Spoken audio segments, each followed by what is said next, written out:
Bonjour Eliana. Bonjour Olivier. Heureux de vous retrouver pour parler de notre histoire et d'un personnage... Pas d'un personnage, d'une date un peu fatidique, il faut dire.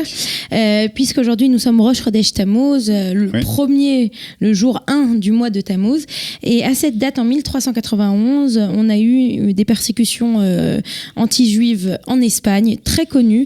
Et c'est important d'en parler aujourd'hui parce que si on comprend ces premières persécutions, on comprendra 101 ans plus tard, en 1492, l'expulsion des Juifs d'Espagne.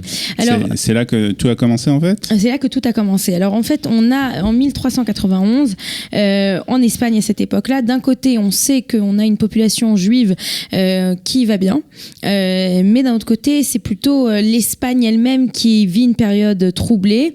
On a la couronne de Castille, donc je ne sais pas si vous vous souvenez que l'Espagne est divisée entre plusieurs couronnes. Donc la couronne de Castille, qui va connaître de nombreux problèmes économiques et sociaux. Et on va à ces problèmes s'ajoutent les conséquences de la première guerre civile de Castille. Donc à nouveau, ça se passe pas très très bien. Donc on accuse les Juifs. Donc l'autorité politique est très affaiblie et donc tout va pas très bien. Et comme tout va pas très bien, eh bien c'est l'occasion de se retourner contre les Juifs. Et c'est ainsi qu'on va avoir des massacres qui vont avoir lieu. On a d'abord en mars des premiers troubles et puis ensuite le 6 juin 1391, donc à la date d'aujourd'hui, puisque le 6 juin 1391 c'était le premier Tammuz, on a un massacre dans la ville de Séville qui va entraîner la mort de 5000 Juifs. 5000 Juifs à cette époque, c'est énorme. Et puis ces massacres surtout vont se propager à d'autres cités. Dans la ville de Cordoue, on va compter 2000 morts. Dans d'autres villes espagnoles, Andújar, Montoro, Jaén ou Beda, Baeza, si ça vous dit quelque chose, moi ça ne me dit rien, mais on peut chercher sur la carte. Et dans la couronne aussi d'Aragon, vous vous souvenez, il y a la couronne d'Aragon et la couronne de Castille qui vont au final se mettre ensemble et vont aller très bien pour faire le royaume d'Espagne. À ce moment-là, que les Juifs vont leur dire bye bye. Et comme les Juifs sont donc tués et massacrés, c'est à ce moment-là qu'on oblige des dizaines de milliers de Juifs à se convertir au christianisme. Et en fait, ces premiers Juifs convertis de force, ce sont les premiers Maranes. On a tendance à penser que les Maranos, donc ces Juifs qui ont été convertis, ces Juifs qui ont été convertis contre leur gré, on pense que les Maranos en général, c'est après l'expulsion d'Espagne 1492, ou bien la non-expulsion du Portugal, puisqu'en Portugal, en Espagne, les Juifs ont eu de la chance, puisqu'ils ont pu s'enfuir, ils ont pu partir le jour de Tisha B'Av 1492, tandis qu'au Portugal, on leur a pas laissé le choix et on les a tués. Ou bien ils ont dû se convertir. Et donc à partir de ce moment-là, ils deviennent ce qu'on appelle Nuevos Cristos, des nouveaux chrétiens. Et ces nouveaux chrétiens, c'est en fait des gens qui vont ne pas véritablement qu'on a convertis. Et il y a beaucoup de Juifs qui vont en fait se convertir, mais qui au final vont rester juifs de peur qu'on leur fasse à nouveau ces pogroms qu'ils connaissent. Et ce qu'il y a d'important à souligner dans toute cette histoire, c'est un concept qui est né à cette époque-là, c'est la limpieza di sangre, la pureté du sang. Alors qu'est-ce que c'est la pureté de sang ?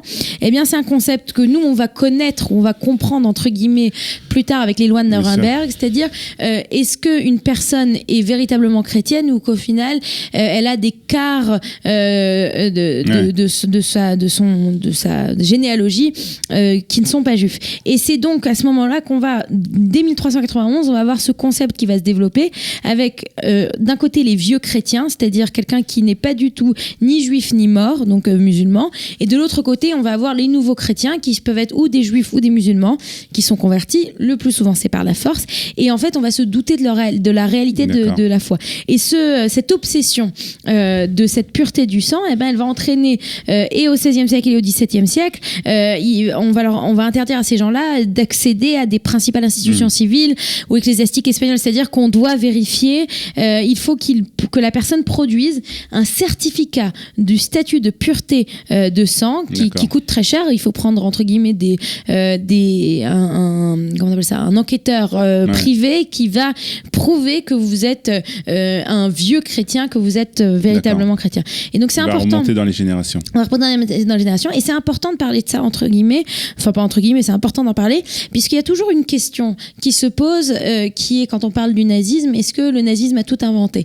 Et en fait, plus on connaît l'histoire juive et plus on connaît l'histoire européenne, qui dit histoire européenne dit histoire aussi chrétienne, et bien plus on se rend compte qu'en fait il y a des concepts qui existent déjà et qui vont être plus tard réutilisés, qui vont peut-être changer de nom, mais qui vont être réutilisés et au final qui cherchent à faire du mal à la population juive. Donc c'était l'un des concepts qui avait déjà été inventé entre guillemets par les Espagnols. Et c'est la raison pour laquelle j'ai trouvé important aujourd'hui, bien qu'on avait de la bonne musique et c'était sympathique, de parler de ce qu'on appelle les Xerot Cana, puisque c'est l'équivalent de 5151, donc l'année juive de 1391, de parler de ces persécutions. Donc les premières persécutions anti-juives en Espagne. Et j'aimerais juste terminer par dire que la date d'aujourd'hui, c'est aussi la date, le 4 juillet, c'est le jour où Netanyahou a été tué à Entebbe, et c'est la raison pour laquelle j'ai demandé à la technique de nous mettre comme musique pour faire la pause musicale Bachatzit Alayla Mkamu de Yoram Gaon. Merci beaucoup Eliana, et nous écoutons donc cette chanson. Vous aimez l'histoire juive ? Retrouvez Eliana Gurfinkel dans Un jour notre histoire sur Studio Kalita, c'est tous les matins, pour découvrir ensemble les événements et les personnages qui ont fait notre histoire.